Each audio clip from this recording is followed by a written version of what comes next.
नमस्कार। तो इंतजार खत्म हुआ। राजस्थान चतुर्थ श्रेणी भर्ती परीक्षा के नतीजे आ चुके हैं और आज ना हम इन्हीं नतीजों का बिल्कुल डेटा के आधार पर विश्लेषण करने वाले हैं।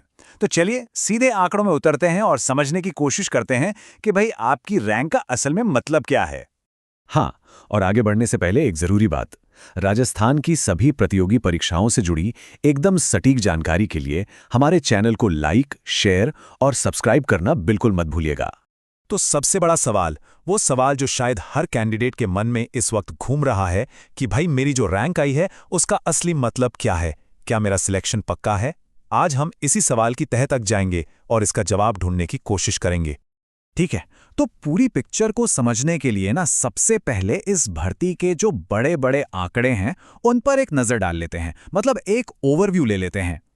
देखिए, इस भर्ती में कुल पद थे 53,749, मतलब एक बहुत बड़ा मौका था ये। इसमें अगर हम देखें तो नॉन टीएसपी के लिए थे 48,199 और टीएसपी एरिया के लिए थे 5,550 पद। और अब बात करते हैं कंपटीशन की, कि मुकाबला कितना जबरदस्त था। इसका अंदाजा आप इस नंबर से लगाइए, करीब करीब 21,17,000, जी हाँ, 21.17 लाख कैंडिडेट्स ने ये एग्जाम दिया था। ये टोटल अटेंडेंस का लगभग 86% है। सोचिए।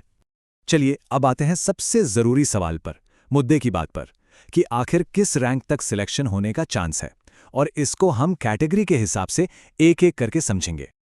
ओके, तो अब जरा इस टेबल पर ध्यान दीजिए। इसमें जो सबसे दिलचस्प बात है ना, वो ये है कि ये जो कट ऑफ रैंक का अनुमान है, ये स्टेट मेरिट पर बेस्ड है। मतलब अगर कोई जनरल कैटेगरी में है और उसकी स्टेट मेरिट रैंक 22,000 के अंदर अंदर है, तो समझिए चांस बहुत तगड़े हैं। इसी तरह ओबीसी के लिए ये नंबर जाता है 35,000 तक, ईडब्ल्यूएस के लिए 40,000, एससी के लिए 48,000 और एसटी के लिए 52,000 तक। यहाँ एक बात गांठ बांध लीजिए, ये जो रैंक हम देख रहे हैं, ये स्टेट मेरिट रैंक है, कैटेगरी रैंक नहीं। दोनों में फर्क है। अगर किसी की अपनी कैटेगरी रैंक उसकी कैटेगरी के रिजर्व्ड पदों के अंदर है, तब तो सिलेक्शन एकदम पक्का समझिए। और हाँ, एक और बात, जो स्पेशल कैटेगरीज हैं जैसे विधवा या दिव्यांग, उनके लिए कट ऑफ तो बहुत ही कम रही है, मतलब 0-1 नंबर पर भी, जिससे बहुत हाई रैंक पर भी उनका सिलेक्शन हो गया है। लेकिन अगर किसी की रैंक इन अनुमानों से बाहर है, तो क्या उम्मीद खत्म हो गई? बिल्कुल नहीं। यहीं पर एंट्री होती है वेटिंग लिस्ट की। चलिए अब जरा वेटिंग लिस्ट का पूरा गणित समझते हैं, क्योंकि ये ना पूरा का पूरा खेल बदल सकता है। अब जरा एक सिचुएशन सोचिए। मान लीजिए कि 15,000 सिलेक्टेड स्टूडेंट्स नौकरी ज्वाइन ही नहीं करते। आप सोचेंगे ऐसा कैसे हो सकता है? भाई होता है, ऐसा अक्सर होता है, क्योंकि उनका सिलेक्शन कहीं और किसी बड़ी नौकरी में हो जाता है, जैसे एलडीसी, टीचर या पुलिस में। तो अगर ऐसा होता है तो क्या होगा? होगा ये कि सिलेक्शन रैंक में सीधे सीधे 15,000 से लेके 18,000 तक का एक बहुत बड़ा जंप, एक बहुत बड़ा उछाल देखने को मिल सकता है। और इसका सीधा सा मतलब ये हुआ कि वेटिंग लिस्ट आने के बाद 65,000 से 70,000 रैंक तक वाले जो कैंडिडेट्स हैं ना, उनके लिए भी सिलेक्शन का दरवाज़ा खुल सकता है। ये बहुत बड़ी बात है। तो सवाल ये है कि इसका फ़ायदा सबसे ज़्यादा किसको मिलेगा? देखिए, 65,000 से 70,000 रैंक वालों को तो एक और चांस मिल ही जाता है।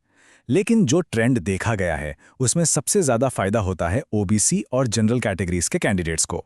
और ऐसा इसलिए होता है क्योंकि ज़्यादातर सीटें इन्हीं कैटेगरीज से खाली होती हैं। अच्छा, इतनी सारी बातें हो गईं, अब जरा ये भी देख लेते हैं कि जो पहली लिस्ट आई थी, उसमें ऑफिशियल कट ऑफ मार्क्स आखिर रहे क्या थे। इससे हमें एक बेस लाइन का आइडिया लग जाएगा।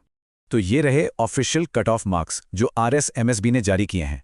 जनरल के लिए कट ऑफ गई 146.32, ओबीसी के लिए 138.27, ईडब्ल्यूएस के लिए 131.63, एससी के लिए 126.02 और एसटी के लिए 117.06 मार्क्स। तो ये वो नंबर हैं जिन पर पहली लिस्ट में सिलेक्शन हुआ है। तो इस पूरे एनालिसिस का, इस पूरे विश्लेषण का निचोड़ क्या है? निचोड़ बस इतना सा है कि अगर किसी की रैंक कुल पदों से थोड़ी बहुत बाहर भी है, तो घबराने की बिल्कुल ज़रूरत नहीं है, क्योंकि वेटिंग लिस्ट का जो गेम है वो 70,000 रैंक तक भी उम्मीद जगाए हुए है। तो आज की इस पूरे विश्लेषण में इतना ही। उम्मीद है कि इस डेटा से रिजल्ट को समझने में थोड़ी और आसानी हुई होगी।